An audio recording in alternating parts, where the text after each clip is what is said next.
தமிழகத்தில் ஜவுளிக்கான புதிய தொழில் கொள்கையை உருவாக்கினால் மற்ற மாநிலங்களை தேடிச் செல்லும் நிலை ஏற்படாது என்று தென்னிந்திய பஞ்சாலைகள் தெரிவித்துள்ளன. கோவையில் கடந்த 20ஆம் தேதியன்று நடந்த சாம்ராஜ் நகர் முதலீட்டாளர்கள் மாநாடு மேற்கு மாவட்டங்களில் உள்ள பல்லாயிரக்கணக்கான தொழில் முனைவோர் கவனத்தையும் ஈர்த்தது. கர்நாடக முதல்வர் சித்தராமையா இந்த நிகழ்ச்சியில் பங்கேற்று கர்நாடகாவில் தொழில் துவங்க வாருங்கள், அனைத்து வசதிகளையும் செய்து தருவோம் என்று அழைப்பு விடுத்தார். இதை ஏற்று 12,000 கோடி ரூபாய் வரை கர்நாடகாவில் முதலீடு செய்ய மேற்கு மாவட்டங்களைச் சேர்ந்த தொழிலதிபர்கள் முன்வந்தனர். தற்போது இது விவாத பொருளாக மாறியுள்ள நிலையில் தமிழகத்தில் ஜவுளி தொழிலுக்கான மின்சாரம், கட்டமைப்பு வசதி, அரசின் ஒத்துழைப்பு போன்றவை இருந்தால் மற்ற மாநிலங்களை தேடிச் செல்ல வேண்டிய நிலை ஏற்படாது என்று இந்திய தொழில் வர்த்தக சபை தெரிவித்துள்ளது.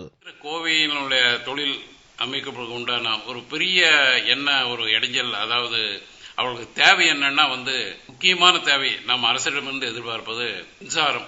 தற்போது மின்சார நிலைமை சீரடைந்து வருகிறது.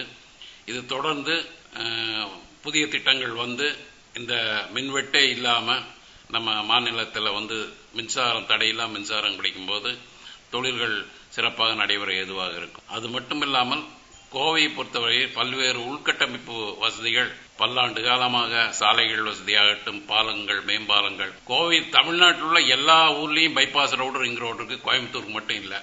அவ்வப்போது தமிழக அரசு, மாநில அரசு, இங்க மாவட்ட நிர்வாகம், மாநில அரசின் தொழில்துறை அமைச்சர் மற்றும் செயலாளர்கள், மின்சாரத்துறையை சேர்ந்த சீஃப் இன்ஜினியர், இவங்க தமிழ் ஸ்டேட் லெவலில் இருக்கிறவங்க எங்களுடைய கோரிக்கைகளை எங்களுக்கு பார்க்கறதுக்கு அப்பாயின்மெண்ட் கொடுத்து எங்களை பார்த்து எங்களுடைய குறைகளை கேட்டு அதை நிவர்த்தி செய்து கொடுத்தால் நாங்கள் தொழில்கள் இன்னும் கொஞ்சம் நல்ல சிறப்பாக அங்கு செய்யறதுக்கு ஏதுவாக இருக்கும். தமிழகத்தில் பஞ்சாலைகளுக்கு உள்ள நெருக்கடியை சரி செய்ய வாட் வரியில் விதிவிலக்கு அளிக்க வேண்டும் என்றும், பருத்தி உற்பத்தியை அதிகரிக்க நடவடிக்கைகள் தேவை என்றும் தென்னிந்திய பஞ்சாலைகள் சங்க தலைவர் தரணபதி ராஜ்குமார் வலியுறுத்தினார். மற்ற மாநிலங்கள் போன்று தமிழகத்திலும் ஜவுளித்துறை வளர்ச்சியடைய வேண்டுமெனில் ஜவுளித்துறைக்கு என புதிய கொள்கை வகுக்க வேண்டும் என்றும் தரணபதி ராஜ்குமார் கோரிக்கை விடுத்தார். முன்னாள் தலைவர் தினகரன் அவர்கள் மாண்புமிகு தமிழக முதலமைச்சர் அம்மா அவர்களை சந்தித்தார்கள்.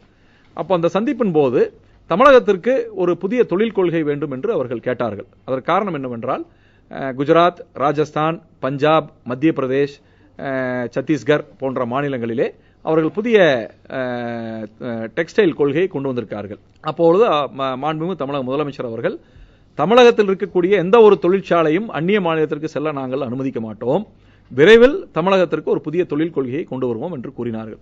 அப்படி ஒரு தொழில் கொள்கை வந்தால் நிச்சயமாக பஞ்சாலைகள் மற்றும் அதை சார்ந்த தொழில்களிலே அதிக முதலீடு தமிழகத்திற்கு ஏற்படும் என்று நாங்கள் நம்புகின்றோம்.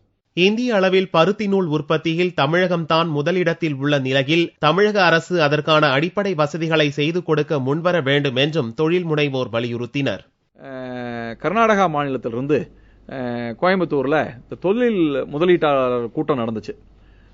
அந்த கூட்டத்தில் 12,000 கோடிகளுக்கு மேல் முதலீடு வருவதாக கூறினார்கள். பஞ்சாலைகளை பொறுத்த மட்டிலும் அல்லது பின்னலாடைகள் ஆகட்டும் சரி, துணி உற்பத்தியாளர் ஆகட்டும் சரி, அது நாங்கள் எந்த விதமான ஒப்பந்தமும் போடல. இன்னைக்கு குறிப்பாக எடுத்துட்டீங்கன்னா, இந்தியாவில் உற்பத்தி ஆகக்கூடிய நூல்களில் 47% நூல்கள் தமிழ்நாட்டில் தான் உற்பத்தி ஆகுது. தொழில் முனைவோருக்கான அடிப்படை மற்றும் அத்தியாவசிய தேவைகளை தமிழக அரசு பூர்த்தி செய்வதன் மூலம் பல ஆயிரம் கோடி ரூபாய் முதலீட்டை தமிழகம் தக்க வைத்துக் கொள்ள முடியும் என்ற கருத்து எழுந்துள்ளது.